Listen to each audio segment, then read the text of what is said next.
everybody. How y'all doing today? Thanks so much for joining us. I'm Joshua Littrell, and we're going to kind of have a little roundtable discussion, open to questions, obviously, as we go through this.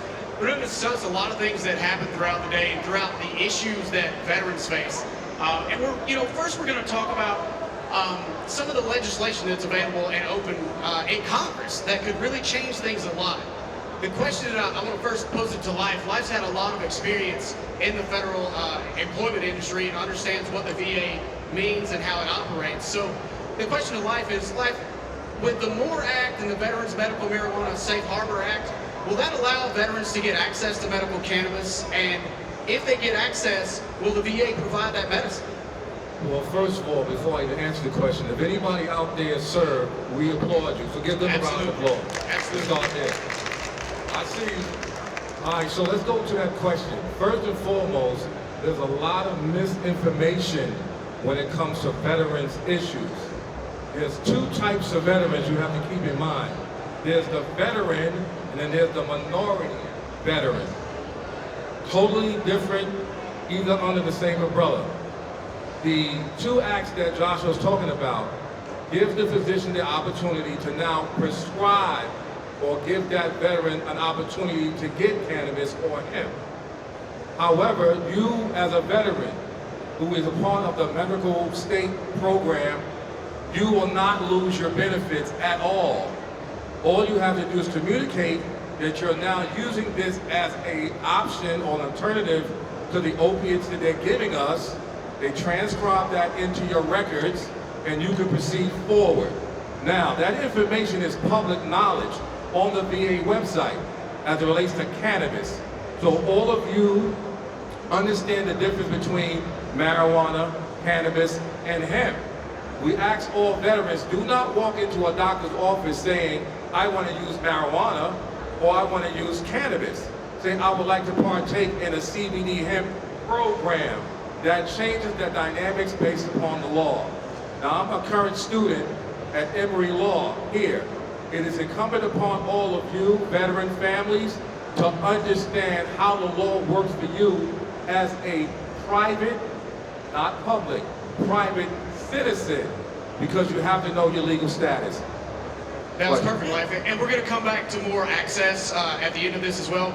Next, I'm going to throw it over to JAYN. And JAYN, when we talk about being a power broker in this industry, when you really look at it from the veteran standpoint, what are some of the issues that we specifically face in the veteran community in trying to become a power broker and get into this space? And that's a very good question. Thank you for posing that. I think that some of the issues that we face become transitioning from being an activist or an advocate into being a power broker. First, let's define what a power broker is. How many people in the audience know what the actual definition of a power broker is? There probably isn't an actual definition. It's someone who can make things happen, no matter what it is, and have the credibility and the education, the fortitude, and also the vision to understand your client, understand their needs, to be able to analyze, strategize, and organize their situation so that the deliverables that you're recommending to that client make sense. Now, as an individual veteran, some of you may know this, some of you may not, I'm actually the one person in the state of Georgia who's specifically responsible for making the request for the 20% equity component that is in House Bill 324.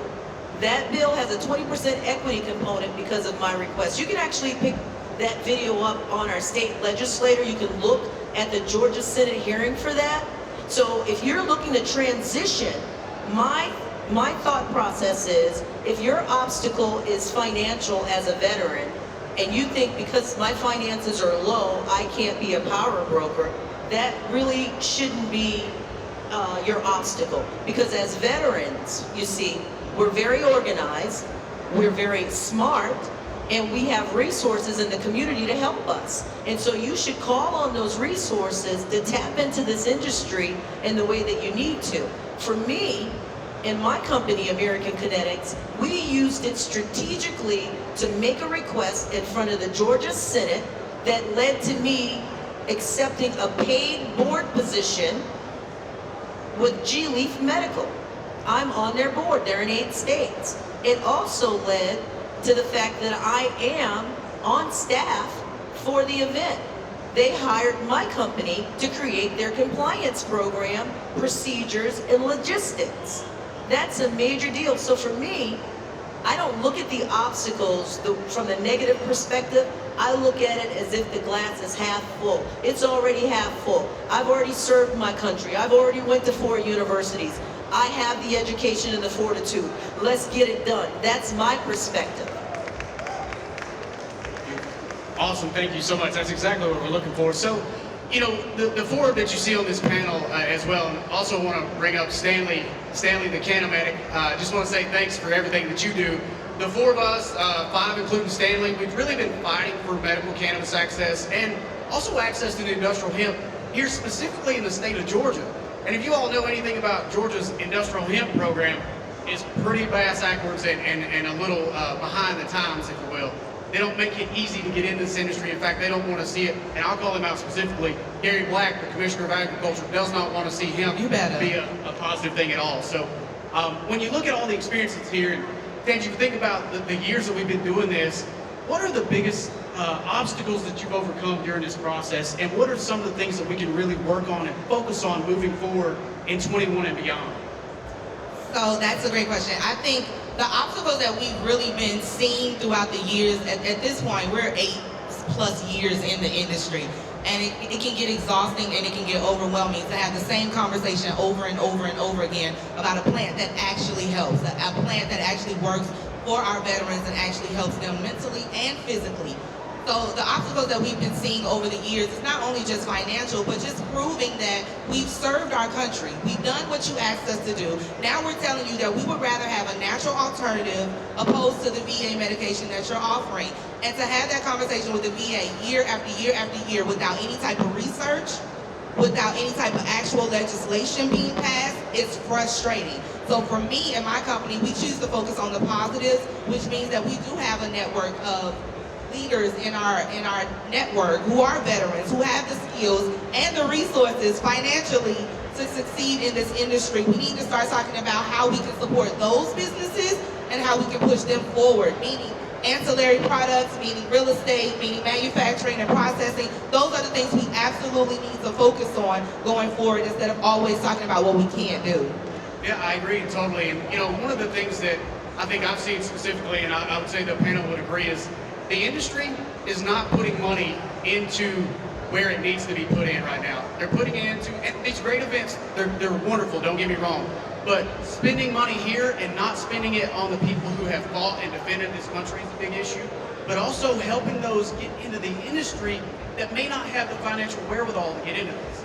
So Tangy, you alluded to it earlier, and we talked about the MORE Act and the Veterans Safe Harbor Act.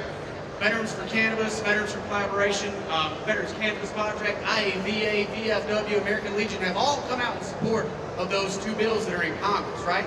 The one thing that we've put out there from Veterans for Cannabis standpoint that we would like to see change is we want to see, when it gets to the Senate, hopefully gets passed, there's a little blurb in there that says veterans are the ones who are growing, producing, and dispensing the medicine to the veterans. Because it's absolutely ridiculous and crazy to me that the pharmaceutical industry should continue to profit off the back of the veterans when we have been busting our tails here for years and years and years and can't get a foothold, right?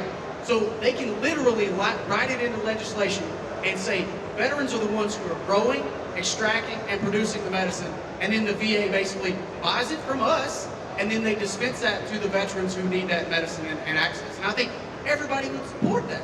I've not talked to anybody who will be against it. So that's a huge issue.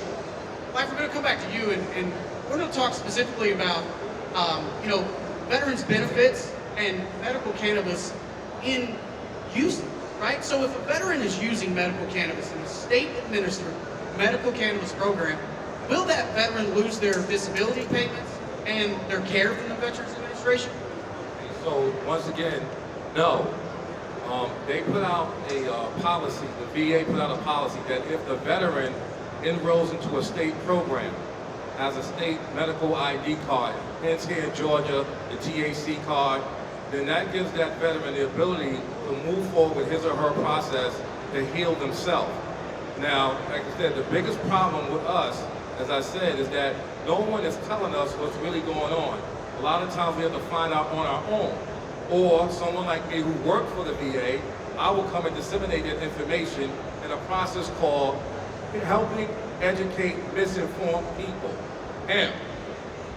Right? Exactly. Because our veterans are misguided and misled down a direction that leads them to a dead end. Everybody knows about the 22 that died. Suicide, correct? Well, that's the wrong number. It's more than that. Now, of course they're not going to tell you that. What about those homeless veterans that's right outside this building? Right? You got to really start looking at some of these could be your family members. So when it comes to losing their benefits, no. They're not going to lose any benefits. What they will lose if they don't take progressive action is time. Right? Time is running out. As you see, this COVID-19 created a reset, not just for medical issues, monetary, law, policies, everything is changing now. And if you don't change with change, you'll be caught with loose change. And of course, it's a cashless society now. So if you get anything from that message, you take it back to the veterans that you know, and you let them know they will absolutely not lose their benefits. I said it so perfectly well. So that's the message that you take home from here today. Paige, we're going to come over to you for a quick question on concealed weapons. You know, it's something that's really near to, I think, a lot of our hearts here. Veterans oftentimes say, we don't want to use medical cannabis because we don't want to have to lose our concealed weapon permit. Will they lose that concealed weapon permit? Yes, they will.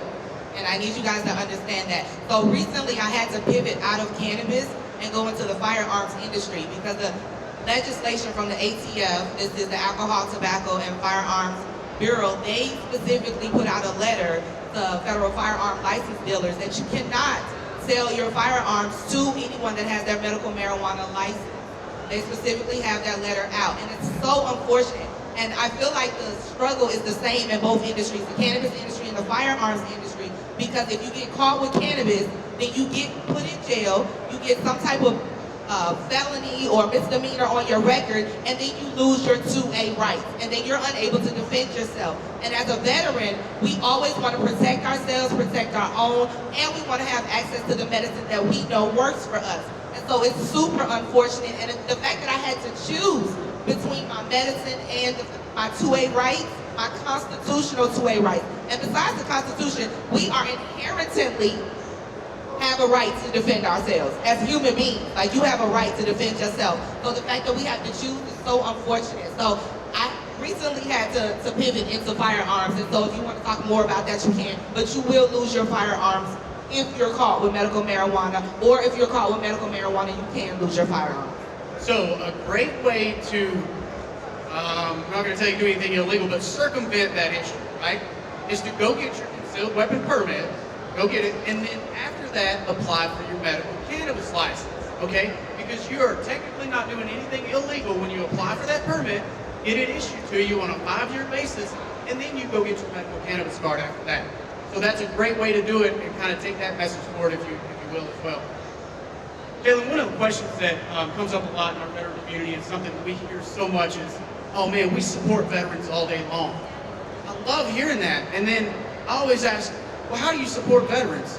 Jalen, when you hear people say they support veterans, do you usually ask them questions to figure out how they support them, or do you just take them at their word?